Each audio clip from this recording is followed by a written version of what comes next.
পাবনা ঈশ্বরদীতে বিদেশি পিস্তল ও গুলিসহ 7 জন গ্রেপ্তার। পাবনা ঈশ্বরদীতে জেলা গোয়েন্দা শাখা ডিবি পুলিশের অভিযানে একটি বিদেশি পিস্তল, একটি ম্যাগাজিন ও 5 রাউন্ড তাজা গুলিসহ 7 জনকে গ্রেপ্তার করা হয়েছে। এ ঘটনায় অস্ত্র ও মাদক আইনে পৃথক দুটি মামলা দায়ের করা হয়েছে।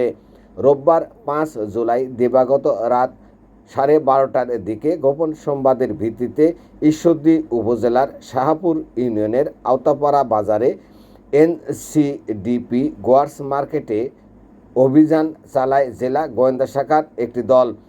পুলিশের উপস্থিতি টের পেয়ে কয়েকজন পালানোর চেষ্টা করলে 7 জনকে আটক করা হয়। গ্রেপ্তারকৃতরা হলেন ইকবাল হোসেন ইমন, নাজমুল হাসান, সজীব, তুষার ইমরান, জনি ইসলাম, রতন ইসলাম ও সাজাদুর রহমান।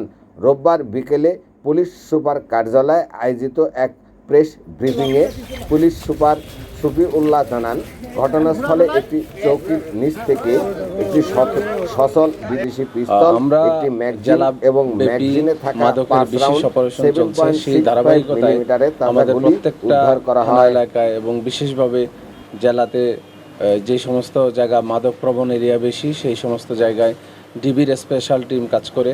তো আমরা সারাশি অভিযান চালাচ্ছি। সেই অভিযানের মধ্যে গতকাল গভীর রাত প্রায় 12:30টার সময় আমাদের কাছে সংবাদ আসে যে একটা গ্যাং গ্রুপ এক জায়গায় মাদক সেবন করছে। তো আমরা ওই জায়গায় রেড দিই।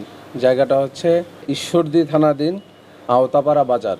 আওতাপাড়া বাজারের এখানে এনসিডিপি গোয়ার্স মার্কেটের আমাদের ডিবির একটি চৌকস টিম যায়, গিয়ে তাদেরকে 7 জনকে মাদক সেবন অবস্থায় পাওয়া যায় এবং তাদেরকে যখন তল্লাশি করে তখন তল্লাশি অবস্থায় তাদের কাছে একটি বিদেশি পিস্তল 9mm একটি পিস্তল পাওয়া যায় এবং পিস্তলের মধ্যে 5 রাউন্ড গুলি লোড করা ছিল, ওই অবস্থায় পাওয়া যায় এবং তারা মাদক সেবন করছিল। তাদেরকে পরবর্তীতে যখন আমরা এনে ডোপ টেস্ট করাই তখন তাদেরকে মাদক রিপোর্ট অনুসারে, মেডিকেল রিপোর্ট অনুসারে তাদেরকে পজিটিভ হিসেবে আমরা পাই এবং তাদের কাছ থেকে 2টি মোটরসাইকেল উদ্ধার করা হয় এবং একটি তাজা 5টি গুলি সহ একটি ম্যাগাজিন এবং একটি বিদেশি পিস্তল উদ্ধার করা হয়।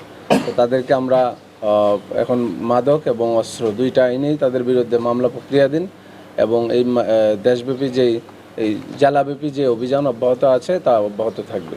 তারা যেহেতু অস্ত্র ক্যারি করছিল, তাদের বিষয়টা কি আরও তাদেরকে তদন্ত করলে বের হয়ে আসবে যে বিষয়টা কি, মাদক সেবন করা অবস্থায় তাদের কাছে অস্ত্র ছিল কেন, তারা কোনো স্মাগলার গ্রুপ ছিল কিনা, বা তাদের ব্যাপারে আরও তদন্ত করলে এগুলো বিশদভাবে ফুটে উঠবে।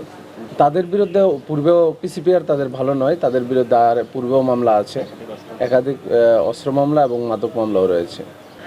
মাদক মামলায় এই পর্যন্ত আমি জেলাতে জয়েন করার পরে 58 দিনে আমরা 902 জন মাদকসেবী, মাদক কারবারি, খুচরা বিক্রেতা তাদেরকে আটক করতে সক্ষম হয়েছি। মাদক বিরোধী অভিযান দেশব্যাপী চলছে, তো সেই ধারাবাহিকতায় আমাদের এখানেও মাদক বিরোধী অভিযান অব্যাহত থাকবে।